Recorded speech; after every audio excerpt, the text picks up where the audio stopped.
شن برای رسیدن به آرزوت باید بیا اینجا اینو بخوری. چی میکسی؟ چربش کن که اومدم تا خارتو. چی میگه این مادر جنده؟ و حالا میخوام این کلاه رو پرت کنم تو کست ننت. دیدی که اومد؟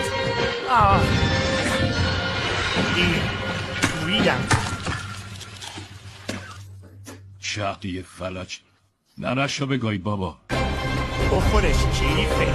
تو چطور انقدر راحت همه چی مگاییدی؟ خب میدونی تصور کردم مامانت داره اینطوری ازم درخواست میکنه که جرش بدم.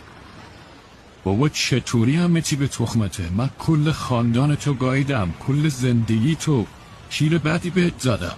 من تایلنگو با اون کیرکلفتیش پاره کردم دیگه. تو دولموشی که چیزی نیست. آخه مادر جنده همون دوله موشی نبود که تو هم نبودی. ببین حتی الان هم داری گو میخوری. وایسا کارلوس.